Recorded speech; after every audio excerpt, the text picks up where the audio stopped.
बच्चों, आज हम अध्याय 14 विद्युत धारा और इसके प्रभाव का अध्ययन करेंगे। आपने अध्ययन करते हुए पाठ को ध्यान से समझना है। तो बच्चों, अब हम शुरू करते हैं पाठ 14 विद्युत धारा और इसके प्रभाव। आपने कक्षा 6 के अध्याय 12 में सुझाए गए खेल आपका हाथ कितना स्थिर है को खेलने का प्रयास किया होगा। यदि नहीं तो अब आप इसे करके देखिए। बूजो तथा पहेली ने भी कक्षा 6 में सुझाए अनुसार खेल के लिए एक विद्युत परिपथ संयोजित किया। उन्होंने अपने परिवार और मित्रों के साथ परीक्षण करके काफ़ी मनोरंजन किया। उन्हें इस खेल में इतना आनंद आया कि उन्होंने यह निश्चय किया कि वे एक दूसरे में शहर में रहने वाले चचेरे भाई को इस खेल को खेलने का सुझाव देंगे। अतः पहेली ने एक स्वचित्र बनाया और उसमें यह दर्शाया कि विविध विद्युत अवयवों को कैसे समायोजित किया जाना है, जैसा कि चित्र 14.1 में बच्चों दिखाया गया है। ये देखिए, आपका हाथ कितना स्थिर है के परीक्षण की व्यवस्था। क्या आप यह परिपथ आसानी से खींच सकते हैं? इसमें बूजो ने यह जानना चाहा, क्या इन विद्युत अवयवों को निरूपित करने का कोई आसान उपाय है।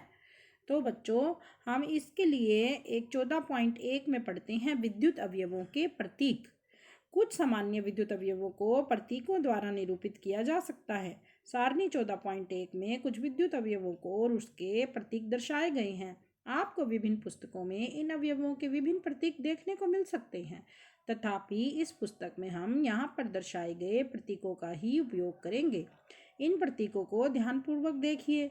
विद्युत सेल के प्रतीक पर ध्यान दीजिए। इसमें एक लंबी रेखा तथा दूसरी छोटी परंतु मोटी समानांतर रेखा है। क्या आपको याद है कि विद्युत सेल में एक धन टर्मिनल तथा एक ऋण टर्मिनल होता है? विद्युत सेल के प्रतीक में लंबी रेखा धन टर्मिनल को तथा छोटी और मोटी रेखा ऋण टर्मिनल को निरूपित करती है। बच्चों, स्विच के लिए ऑन स्थिति तथा ऑफ स्थिति चित्र में दर्शाए गए प्रतीकों के अनुसार निरूपित की जाती है। परिपथ के विविध अवयवों को संयोजित करने में उपयोग होने वाले संयोजक तार रेखाओं द्वारा निरूपित किए जाते हैं। सारणी 14.1 में बच्चों एक बैटरी तथा उसका प्रतीक भी दर्शाया गया है। क्या आप जानते हैं कि बैटरी क्या होती है? बैटरी के प्रतीक को ध्यान से देखिए। क्या यह आप बता सकते हैं कि बैटरी क्या हो सकती है? कुछ क्रियाकलापों के लिए हमें एक से अधिक सेलों की आवश्यकता हो सकती है। अतः हम चित्र 14.2 में दर्शाए अनुसार दो या अधिक सेलों को एक साथ उपयोग करते हैं। ध्यान दीजिए, एक सेल का धन टर्मिनल दूसरे सेल के ऋण टर्मिनल से संयोजित किया जाता है। दो या अधिक सेलों के इस प्रकार के संयोजन को बैटरी कहते हैं। बच्चों, ये देखिए, सारणी 14.1 में विद्युत परिपथ के कुछ अवयवों के प्रतीक दिखाए गए हैं। ये देखिए बच्चों, विद्युत सेल को कैसे दिखाते हैं, विद्युत बल्ब को कैसे दिखाएंगे, स्विच ऑन और ऑफ को कैसे दिखाएंगे, बैटरी हम कैसे दिखाएंगे, संयोजी तार को हम एक सीधी रेखा से दिखाएंगे, टॉर्च, ट्रांजिस्टर, रेडियो, खिलौने, टीवी, रिमोट कंट्रोल जैसी कई युक्तियों में बैटरी उपयोग की जाती है। बच्चों, तथापि इनमें से कुछ युक्तियों में विद्युत सेलों को सदैव ही चित्र 14.2 में दर्शाए अनुसार एक के बाद एक दूसरे के को नहीं रखा जाता है।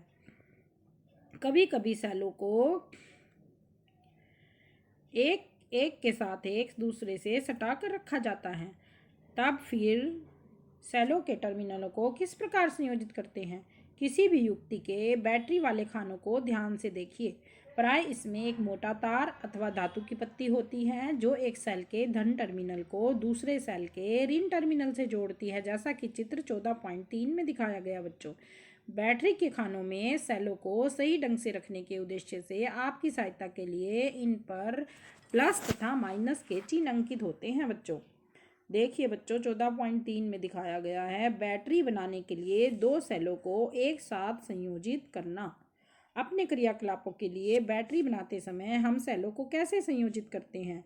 आप चित्र 14.4 में दर्शाए अनुसार लकड़ी के एक गुटके, लोहे की दो पत्तियों तथा रबड़ के छल्लों का उपयोग करके एक सेल होल्डर बना सकते हैं। यह आवश्यक है कि रबड़ के छल्ले धातु की पत्तियों को कसकर जकड़े रखें। देखिए बच्चों, सेल होल्डर बना रखा है चित्र 14.4 में।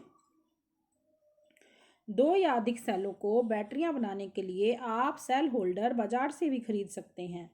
इसमें सेलों को उचित ढंग से इस प्रकार व्यवस्थित कीजिए कि एक सेल का धन टर्मिनल दूसरे सेल के ऋण टर्मिनल से संयोजित हो, जैसा कि चित्र 14.5 में दर्शाया गया है। और सेल होल्डर की धातु की 2 क्लिपों में प्रत्येक के साथ तार का एक टुकड़ा संयोजित कीजिए। आपकी बैटरी प्रयोग के लिए तैयार है बच्चों। किसी बैटरी को निरूपित करने के लिए उपयोग किए जाने वाला प्रतीक सारणी 14.1 में दर्शाया गया है। आइए अब हम सारणी 14.1 में दर्शाए गए प्रतीकों का उपयोग करके किसी विद्युत परिपथ का परिपथ आरेख खींचें। पहेली तथा बूझो यह जानना चाहते हैं कि क्या ट्रैक्टरों, ट्रकों तथा इन्वर्टर में उपयोग होने वाले बैटरियों भी सेलों से बनी हैं? तब फिर इन्हें बैटरी क्यों कहते हैं? क्या आप इस प्रश्न का उत्तर पता लगाने में इनकी सहायता कर सकते हैं? तो बच्चों देखिए 14.6 में ट्रक की बैटरी तथा इसका कार्ड चित्र दिखाया गया है बच्चों। क्रियाकलाप 14.1 चित्र 14.7 में दर्शाए अनुसार विद्युत परिपथ बनाइए। आपने कक्षा 6 में इस प्रकार के परिपथ का उपयोग किया। एक बल्ब को दीप्त करने के लिए किया था। क्या आपको याद है बल्ब केवल तभी दीप्त होता है जब स्विच ऑफ की स्थिति में ऑन की स्थिति में होता है। जैसे ही स्विच ऑन की स्थिति में पहुंचता है वैसे ही बल्ब दीप्त हो जाता है। देखिए बच्चों, ये स्विच ऑन की स्थिति में है 14.7 में और बल्ब जो है जल रहा है। इस विद्युत परिपथ की प्रतिलिपि अपने नोटबुक में बनाइए। विविध विद्युत अवयवों के प्रतीकों का उपयोग करके इस विद्युत परिपथ का आलेख खींचिए। क्या आप आरेख चित्र 14.8 में दर्शाए गए आरेख जैसा ही है? देखिए बच्चों, अब इसमें बल्ब को जो है वो प्रतीक से दिखाया गया है। इसमें सेल को भी प्रतीक से दिखाया गया है और स्विच को भी प्रतीक से दिखाया गया है। तो ये बन गया हमारा विद्युत परिपथ। ये देखिए बच्चों, प्रतीकों का उपयोग करके विद्युत परिपथ आरेख खींचना काफ़ी आसान होता है, इसलिए सामान्यतः हम विद्युत परिपथ को परिपथ आरेखों से निरूपित करते हैं। चित्र 14.9 द्वारा एक अन्य विद्युत परिपथ आरेख दर्शाया गया है। क्या यह चित्र 14.8 में दर्शाए गए परिपथ जैसा ही है बच्चों? इन दोनों परिपथों में क्या अंतर है? देखिए बच्चों, ये 14.9 का परिपथ आरेख है। क्या चित्र 14.9 में दिखाए गए विद्युत परिपथ में बल्ब दीप्त होगा?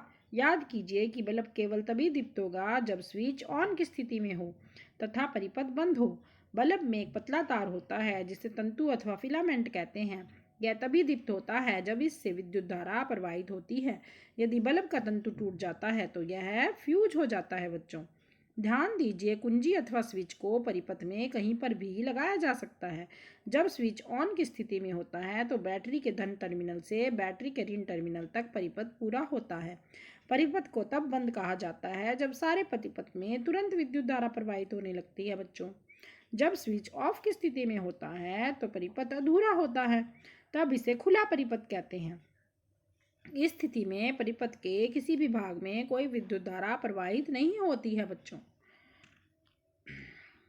तो बच्चों, इसमें चेतावनी है, विद्युत मैश से संयोजित दीप्त विद्युत बल्ब को कभी भी ना छुएं। यह अत्यधिक तप्त हो सकता है तथा आपका हाथ जल सकता है। विद्युत मैश, विद्युत जनित्र अथवा इन्वर्टर की विद्युत आपूर्ति से कभी भी छेड़छाड़ ना करें। आपको विद्युत आघात लग सकता है जो घातक हो सकता है। यहाँ सुझाए गए सभी क्रियाकलापों के लिए केवल विद्युत सेलों का ही उपयोग कीजिए। बच्चों, यदि बल्ब का तंतु टूट जाए तो क्या तब भी परिपथ पूरा होगा? क्या तब भी बल्ब दीप्त होगा? आपने यह ध्यान दिया होगा कि दीप्त बल्ब गर्म हो जाता है। क्या आप जानते हैं ऐसा क्यों होता है? तो बच्चों, 14.2 है विद्युत धारा का तापीय प्रभाव। क्रियाकलाप करेंगे इसके लिए। 14.2, एक विद्युत सेल, एक टॉर्च बल्ब, एक स्विच तथा संयोजक तार लीजिए। चित्र 14.9 में दर्शाए अनुसार एक विद्युत परिपथ बनाइए। यह क्रियाकलाप केवल एक सेल का उपयोग करके किया जाना है।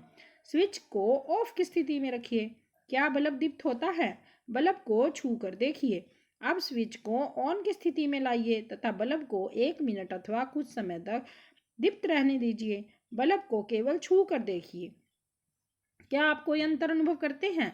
स्विच को ऑफ की स्थिति में लाकर कुछ समय पश्चात फिर से बल्ब को छू कर देखिए।